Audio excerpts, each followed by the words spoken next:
विश्वकर्मा जयंती, जिसे विश्वकर्मा पूजा भी कहा जाता है, हर वर्ष विशेष रूप से भाद्रपद मास के शुक्ल पक्ष की चतुर्दशी तिथि को मनाई जाती है। इस दिन को भगवान विश्वकर्मा की जयंती माना जाता है, जो देवताओं के दिव्य शिल्पकार हैं। वे स्वर्ग के निर्माता, इंद्रपुरी के शिल्पी, पुष्पक विमान के रचयिता और समस्त ब्रह्मांडीय निर्माण के देवता कहे जाते हैं। आज की कथा केवल एक धार्मिक प्रसंग नहीं, बल्कि जीवन के गहरे सत्य और मानव अस्तित्व की दिशा दिखाने वाली है। कहा जाता है कि जब सृष्टि का निर्माण हुआ, तब ब्रह्मा ने सृजन की प्रक्रिया को आगे बढ़ाने के लिए एक दिव्य शक्ति का आह्वान किया। इस शक्ति से उत्पन्न हुए भगवान विश्वकर्मा। उन्होंने न केवल देवताओं के महलों, रथों और शस्त्रों का निर्माण किया, बल्कि ब्रह्मांडीय संतुलन के लिए आवश्यक धरोहरों को भी रचा। महाभारत में वर्णन आता है कि श्री कृष्ण का सुदर्शन चक्र, अर्जुन का गांडीव धनुष, इंद्र का वज्र, हनुमान की गदा, ये सभी विश्वकर्मा की ही अनुपम देन है। इस कथा से हमें ये गहरा संदेश मिलता है कि मनुष्य का जीवन भी एक निर्माण है। हर विचार, हर कर्म, हर निर्णय हमारे जीवन की इमारत में एक एक ईंट की तरह है। अगर ईंटें टेढ़ी हों तो मकान कभी स्थिर नहीं हो सकता। उसी प्रकार अगर हमारे विचार और कर्म अनुशासनहीन हों तो जीवन कभी स्थिर नहीं रह सकता। विश्वकर्मा जी ने प्रत्येक निर्माण में संतुलन, सुंदरता और स्थायित्व को महत्व दिया। यही शिक्षा वे हमें भी देते हैं कि जीवन में संतुलन आवश्यक है। केवल धन अर्जन से सुख नहीं मिलता, केवल भोग से शांति नहीं मिलती, केवल त्याग से प्रगति नहीं होती। इन सब के बीच एक सामंजस्य होना चाहिए। आज के समय में विश्वकर्मा पूजा केवल औद्योगिक संस्थानों, मशीनों और औजारों की पूजा तक ही सीमित रह गई है। लेकिन अगर गहराई से देखें तो ये केवल औजारों की नहीं, बल्कि कर्म की पूजा है। औजार हमारे कर्म का प्रतीक हैं। जिस तरह से मजदूर, इंजीनियर या कारीगर अपने उपकरणों से निर्माण करते हैं, उसी तरह हमारा मन और बुद्धि हमारे जीवन के निर्माण के औजार हैं।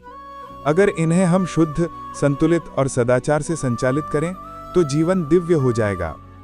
मानव जीवन में सबसे बड़ा वास्तुकार स्वयं मनुष्य ही है। अगर आलस्य से भर जाओ तो जीवन का मकान अधूरा रह जाएगा। अगर क्रोध और लोभ में डूब जाओ तो नींव कमजोर हो जाएगी। और अगर समर्पण, धैर्य और परिश्रम से काम लो तो जीवन का मकान स्थिर और दिव्य बनेगा। विश्वकर्मा जी का एक और गहरा संदेश है सृजन का आनंद। हर मनुष्य के भीतर सृजन की शक्ति है। कोई कला में, कोई संगीत में, कोई विज्ञान में, तो कोई अपने छोटे से परिवार और रिश्तों में सृजन करता है। जब हम कुछ नया रचते हैं तो ईश्वर के कार्य में भागीदार बनते हैं। यही कारण है कि मनुष्य को ईश्वर का अंश कहा गया है। आज की पूजा हमें यह भी याद दिलाती है कि केवल मशीन या उपकरण ही महत्वपूर्ण नहीं है, बल्कि उनके पीछे की नीयत और भाव भी मायने रखते हैं। अगर औजार से निर्माण किया जाए तो वो मंदिर बन सकता है। वही औजार अगर गलत नीयत से चलाया जाए तो विनाश भी ला सकता है। इसी तरह मनुष्य का मन अगर शुभ भाव से भरा हो तो जीवन मंदिर बन जाता है। अगर उसमें अशुभ विचार हों तो जीवन बोझिल और विनाशकारी बन जाता है। इस दिन एक विशेष शिक्षा ये भी मिलती है कि जैसे विश्वकर्मा जी ने प्रत्येक वस्तु को दिव्यता के साथ बनाया, वैसे ही हमें अपने कर्म में दिव्यता लानी चाहिए। केवल स्वार्थ और लाभ की भावना से किया गया कर्म कभी स्थायी सुख नहीं दे सकता। जब कर्म में निष्ठा, समर्पण और ईमानदारी होती है, तब वो यज्ञ बन जाता है। मनुष्य के जीवन का वास्तविक उद्देश्य भी यही है, अपना कर्म यज्ञ की तरह करना। भगवान श्री कृष्ण ने गीता में भी यही कहा है कि कर्म करो, फल की चिंता मत करो। ये शिक्षा विश्वकर्मा की ही परंपरा का विस्तार है। कल्पना कीजिए कि अगर हर इंसान अपने जीवन को एक दिव्य निर्माण समझकर कर्म करे, तो ये संसार एक दिव्य लोक बन जाएगा। हर घर मंदिर की तरह पवित्र होगा, हर मन प्रेम का दीपक जलाएगा और हर कर्म समाज को नया आकार देगा। इस प्रकार विश्वकर्मा जयंती केवल पूजा का दिन नहीं, बल्कि आत्मचिंतन का दिन है। ये अवसर है स्वयं से पूछने का कि क्या मैं अपने जीवन का निर्माण संतुलन, अनुशासन और प्रेम से कर रहा हूँ? क्या मैं अपने कर्म को दिव्य भाव से कर रहा हूँ? क्या मैं अपनी शक्ति का उपयोग निर्माण के लिए कर रहा हूँ या विनाश के लिए? जो व्यक्ति इस दिन ये संकल्प ले ले कि वो अपने जीवन को सदाचार और परिश्रम से गढ़ेगा, उसका जीवन भी विश्वकर्मा के निर्माणों की तरह दिव्य, अटल और प्रेरणादायी बन जाता है। मैं यही कहा जा सकता है कि भगवान विश्वकर्मा की पूजा हमें केवल बाहरी साधनों की नहीं, बल्कि आंतरिक औजारों, मन, बुद्धि और आत्मा के शुद्धि और साधना का मार्ग दिखाती है। जब ये शुद्ध हो जाते हैं तो जीवन स्वयं ही दिव्यता से भर उठता है।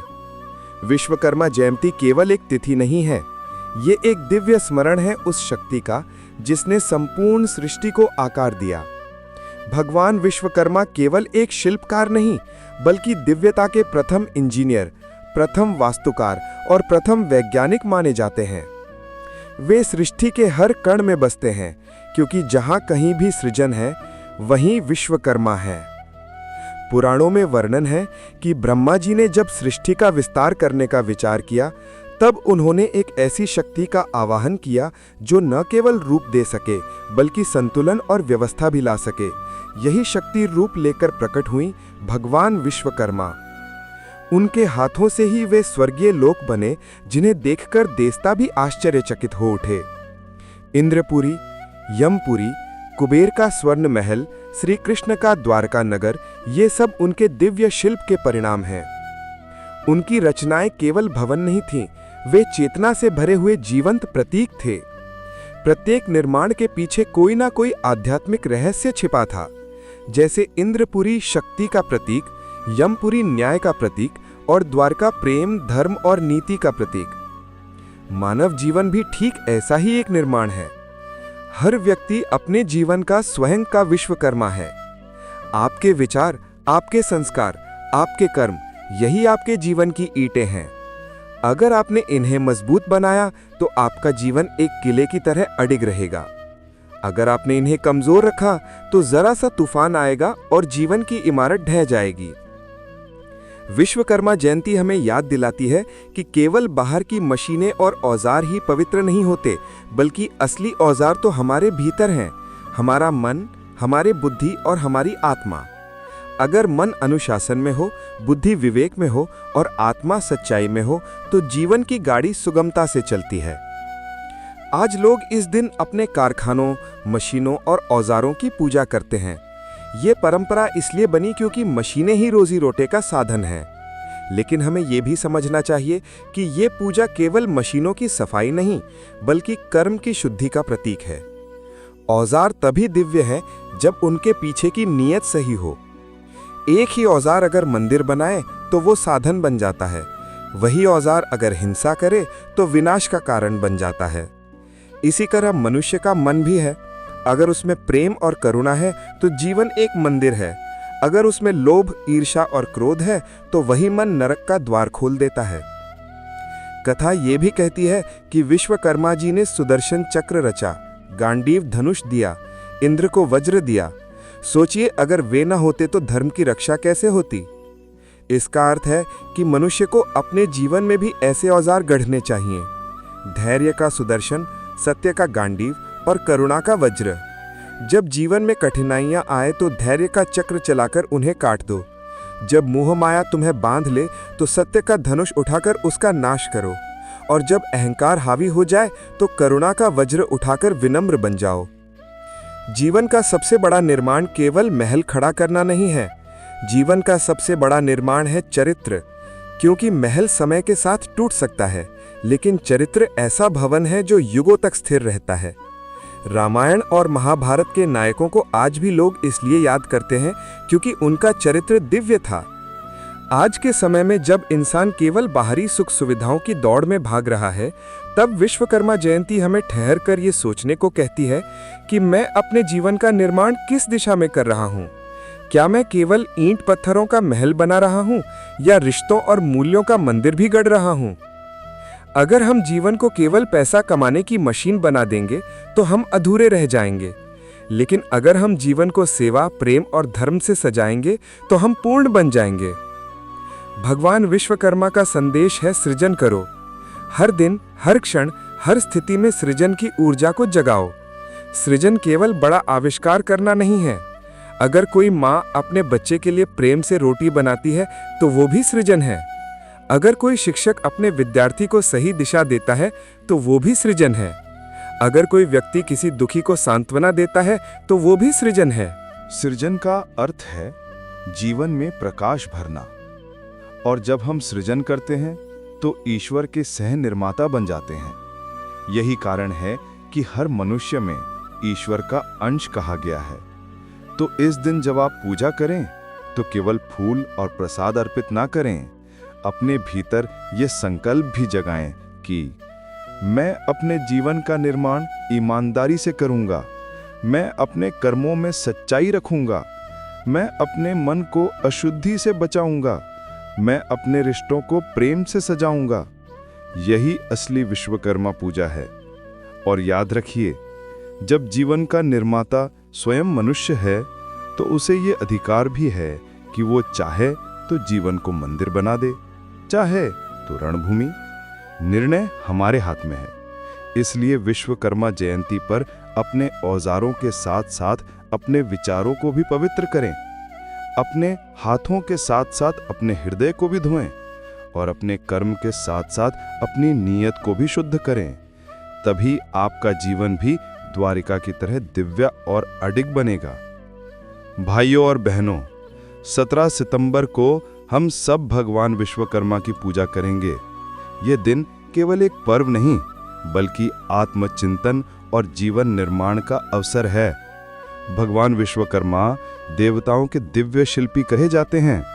उन्होंने न केवल इंद्रपुरी, यमपुरी, कुबेरपुरी और श्री कृष्ण की द्वारिका नगरी का निर्माण किया, बल्कि सुदर्शन चक्र, गांडीव धनुष, इंद्र का वज्र और हनुमान की गदा जैसी दिव्य वस्तुएं भी उन्हीं की देन हैं। इस कथा का गहरा संदेश ये है कि संसार में हर निर्माण तभी स्थायी और दिव्य होता है जब उसके पीछे सत्य, संतुलन और सद्भाव होता है। मानव जीवन भी एक निर्माण है। हर दिन हम अपने विचारों, कर्मों और निर्णयों से अपने जीवन की इमारत गढ़ते हैं। अगर विचार शुद्ध हों, कर्म सत्कर्म हों और निर्णय विवेक से लिए जाएं, तो जीवन मंदिर की तरह बनता है। लेकिन अगर हम लोभ, क्रोध और आलस्य में जीवन गढ़ेंगे तो ये इमारत ढह जाएगी। भगवान विश्वकर्मा हमें सिखाते हैं कि जीवन में संतुलन जरूरी है। केवल धन कमाने से सुख नहीं मिलता, केवल भोग करने से शांति नहीं मिलती, केवल त्याग से प्रगति नहीं होती। धन, धर्म और कर्तव्य तीनों का सामंजस्य ही सच्चा जीवन है। आज के समय में विश्वकर्मा पूजा मुख्यतः कारखानों, मशीनों और औजारों की पूजा से जुड़ी है। लेकिन अगर हम गहराई से देखें तो ये कर्म की पूजा है। औजार तो केवल प्रतीक हैं, असली औजार हमारे भीतर हैं, हमारा मन और हमारी बुद्धि। मन अगर शुद्ध हो, बुद्धि अगर विवेकशील हो, तो जीवन का निर्माण दिव्य हो जाता है। इस दिन का एक और गहरा महत्व है सृजन की भावना। हर मनुष्य अपने अपने स्तर पर कुछ न कुछ सृजन करता है। कोई कला में, कोई संगीत में, कोई विज्ञान में, कोई परिवार और रिश्तों में। जब हम कुछ नया गढ़ते हैं तो हम ईश्वर के सह निर्माता बन जाते हैं। यही कारण है कि विश्वकर्मा पूजा का असली संदेश है, अपने जीवन में सृजन की ऊर्जा को जगाओ। अब प्रश्न आता है, विश्वकर्मा पूजा पर ऐसा क्या करें कि धन की वर्षा हो, घर परिवार में समृद्धि और सुख शांति बनी रहे? शास्त्रों में बताया गया है कि इस दिन कुछ विशेष उपाय और नियम अपनाने से जीवन में बरकत आती है। सुबह स्नान करके अपने घर, दुकान या कार्यस्थल को स्वच्छ करें। स्वच्छता ही लक्ष्मी का प्रथम चरण है। भगवान विश्वकर्मा की मूर्ति या चित्र के सामने दीपक जलाएं, पुष्प और फल अर्पित करें। अपने औजार, वाहन, मशीन, कंप्यूटर या जिस साधन से आप जीविका कमाते हैं उसकी पूजा करें। याद रखिए, यही आपके जीवन का आधार है। पीली वस्तुएं जैसे हल्दी, पीला फूल, पीली मिठाई अर्पित करने से धन की वृद्धि होती है। तांबे या पीतल के पात्र में जल, चंदन, धूप और अक्षत अर्पित करें। ये स्थायित्व और स्थायी सुख का प्रतीक है। इस दिन कामकाज की शुरुआत ओम विश्वकर्मणे नमः मंत्र से करने से कार्यक्षेत्र में सफलता मिलती है। गरीबों, मजदूरों या कारीगरों को भोजन कराना और वस्त्र दान करना अत्यंत शुभ माना गया है। जब कर्म का साधन बनाने वाले प्रसन्न होते हैं तो घर में लक्ष्मी का वास होता है। शाम को तुलसी के पास दीपक जलाएं और अपने परिवार की उन्नति की प्रार्थना करें। ध्यान रखिए, धन केवल पूजा से नहीं आता। धन आता है जब आपकी नीयत, मेहनत और कर्म पवित्र हों। पूजा उस ऊर्जा को आकर्षित करने का माध्यम है। तो विश्वकर्मा पूजा पर यह संकल्प लीजिए कि मैं अपने कर्म को यज्ञ मानूंगा, अपने औजारों को देवता मानूंगा और अपने जीवन को एक दिव्य निर्माण बनाऊंगा। जब आप इस भावना से पूजा करेंगे तो न केवल धन की वर्षा होगी, बल्कि जीवन भी समृद्ध और दिव्य बन जाएगा। यही है विश्वकर्मा पूजा का वास्तविक संदेश। जय श्री विश्वकर्मा। प्रिय मित्रों, अगर आपको ये कथा पसंद आई हो तो हमारे चैनल को सब्सक्राइब, वीडियो को लाइक और शेयर जरूर करें। जय श्री कृष्णा।